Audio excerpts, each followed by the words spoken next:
The Soul of Islam. The Soul of Islam is the first book to study the history of black Muslims in the New World.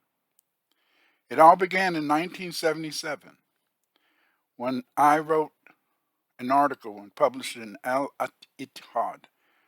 And it was the name of this article was Early North and South American Islam.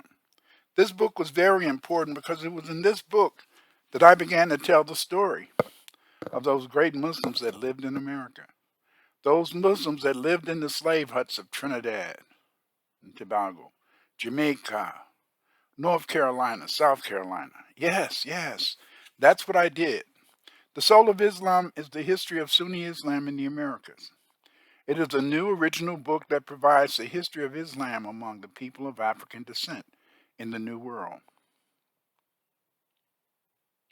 This book is the first and only book that tells the history of Muslims and Islam in the Americas before and after the rise of the Atlantic slave trade. While explaining the expression of Islam in West Africa and in the Americas, you learn in a sense that there was a distinct and important place for Islam in Africa. And it was in Africa that these Muslims learned the Quran, learned, in a sense, Islamic theology, the sciences, and they brought this knowledge to the Americas. Yes, they brought this knowledge to the Americas. But what is very interesting is the Soul of Islam tells the story of the Muslims who established the Aztec Empire in Mexico. What did you say? Yes, yes. Many people who've never read the original records of the Spanish when they went to the Aztec city where Montezuma lived, that they talked about mosques. Yes, yes, the Aztecs were Muslims. This book tells you about the mosque among the Aztecs, and it also tells you about the Muslims that lived in the slave cabins of not only the United States, but also the Caribbean and Brazil. The Soul of Islam is a detailed study of how Islam was organized by people in the Americas and its expression in the varied cultures that arose in the New World over the past 600 years.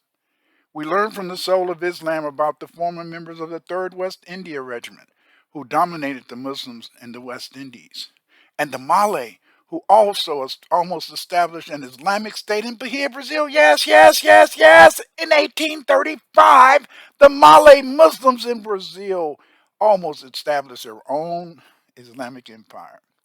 It also explains how Muslims contributed to New World traditional religions like Shango cult and the Candombes. We also learn about the Muslim United States who had a tradition of demanding justice from the slave plantations up to the fiery rhetoric of Malcolm X.